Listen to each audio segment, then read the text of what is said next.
Yo, what's cracking? So before I get into this, I'ma say sorry for how this sound. I already know I be sounding like my shit already bootleg, so this like a bootleg of a bootleg, you feel me? My name ain't Ghetto Memes for no reason.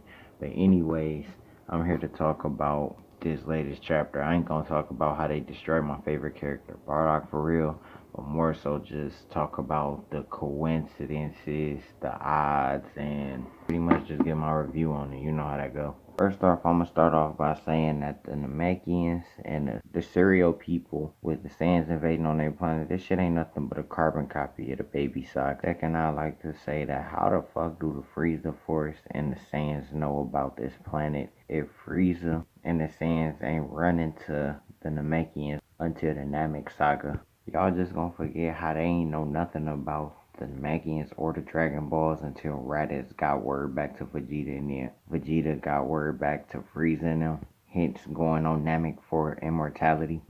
I would like to say, even though they did destroy Bardock character to a super extent, I will say compared to some of the other shit they write in Super, I'm at least glad that they didn't destroy his backstory completely to where this story was just pure crap. It wasn't that good, but it at least set a certain tone and stayed a certain way. Probably because they stole it. Super swear that the Namekians and serial people ain't playing the role of Tuffles.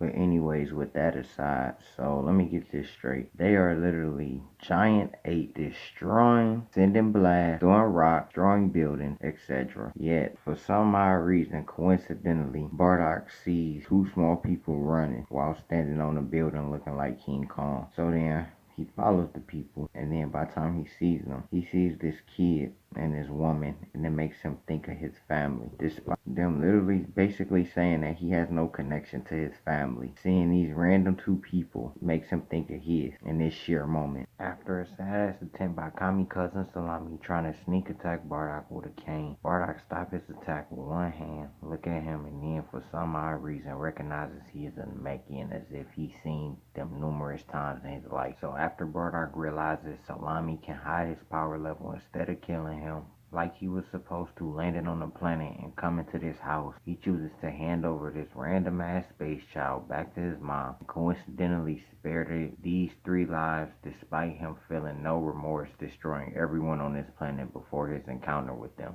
So this woman asked this Namekian for shelter from people like Bardock as if Bardock isn't standing next to her, that came and ruined her life by killing all her friends and loved ones. Then Monaito, that's stupid. I got no personal attachment to grandson as a character. I'm calling him Salami still. So Kami cousin Salami introduced himself as Salami. That's when Bardock said one of the stupidest things wrote.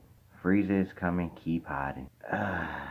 Bruh, it's stupid because A, Bardock says it as if he was already on the planet helping instead of coming to the planet for Frieza and literally killing everyone under Space Hitler's dictatorship. B, so you go to this power level to kill this person, so now you randomly tell this random person you don't know to hide. C, Salami couldn't even hide his power level from you in the first place, so how the hell is he gonna hide it from someone else? That's when Salami told him, what's your motivation, homeboy? I don't trust you. I swear the Super Goku came out of Bardock and he started saying more and more dumb shit. Let me get this straight. You cast aside all your morals, beliefs, actions, and so forth because you felt like it. Says a lot about the writing, huh? And then that's when I saw Super Bardock as Super Goku. Not only how they drew him to look like Goku, killing him like he planned to. Bardock looks off in the sunset and replies, I'm Superman. My bad, I mean Bardock. Real shit though, all he needed was a cape blowing majestically in the wind. I clearly see where they get their super ideas from, pun intended literally. So apparently all the granola plans were for no reason and it's literally pointless, like everything else in Super. All because of Salami, and all he had to say was I'm sorry for it. Who's the real villain, I asked. But coincidentally, Salami recognizes Goku and asks if he can to Bardock. Now look, I know it sounds like a nitpick, but it annoyed me how Super Goku said I was raised by Gohan, as if Salami was Kami and not Kami's cousin Salami. He don't know who the fuck that is. That's when good old Veggie says Bardock was Goku's dad, as if they didn't look alike the same way Goku and Goten do. No DNA test needed. So everybody going to this big ass fake state of shock as if it was something hard to tell. Speaking of Goten, Granola looked bigger than Goku when he got sent to Earth, who was clearly older than Goten. How the fuck does he not remember any of this shit? Also, how the fuck does Granola not recognize Goku's face the second he seen him? Anyways, when Goku said, "I wish I knew a darn thing about my dad," it pissed me off. Why? Because he sound like the blabbering moron he always do in Super, and it makes me wanna slap some sense into you! Look, I'm not saying they had to mimic the scene, but I remember when Frieza told him how he killed Bardock, and Goku words, "I was in a skirmish with a Saiyan who looks just like you. You're his offspring. The resemblance between you is unmistakable." I don't care! keeping all tension and seriousness. It's the way Super Goku said it that killed what little build-up they had. Then tried to say that Goku's soft-hearted nature runs in the family, as if it's not a specific reason. No, God! No, God, please, no! No! No! No! As if it's not specifically because he was raised on Earth and bumped his head. Come on, man. Running a family, dog. Oh, hell no! Bruh, you got Uncle Turles, who was pure evil, was gonna pull a reverse Kaguya and plant a tree in the earth, and gave his nephew and his friends the ass whooping that his father never gave him. Brother Raditz told him to kill 100 humans, including his friends, then kidnapped his nephew, then had to fight to the death with his little brother because he didn't want to leave with him to go destroy more planets and ruin more lives. Bruh, y'all really forgot about that? I'm not even gonna get started on Bardock Original Woman. So for whatever reason, coincidentally, Granola didn't give a fuck about his dead mother for over 40 years.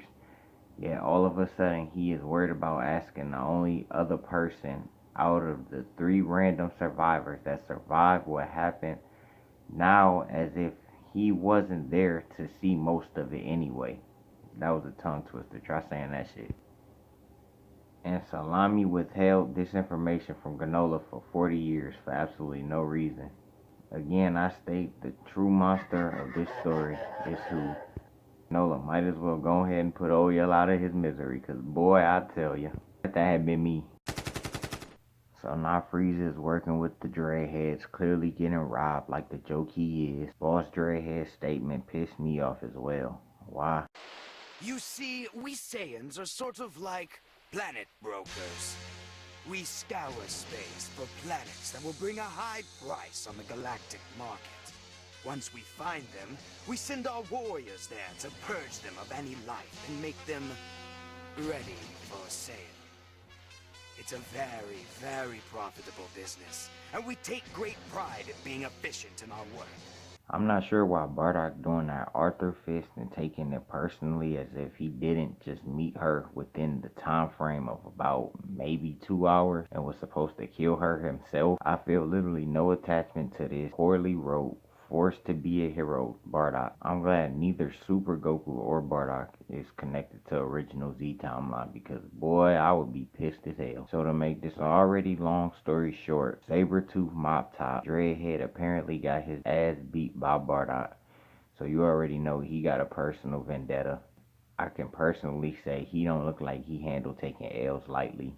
He definitely went back home to grab the chopsticks. But Boss Dreadhead said you got your ass beat once. I saw that ass whooping 5 miles away, boy. We gonna get the other Dragon Balls just in case. So I guess after they find the 2 out of 1 other Dragon Ball of one of Bojack crew the Dreadhead's gonna pull a Granola and get stronger, I guess. Then Betty Spaghetti start talking to imaginary number 2 Dragon Ball and tell Ribrianne to step on it.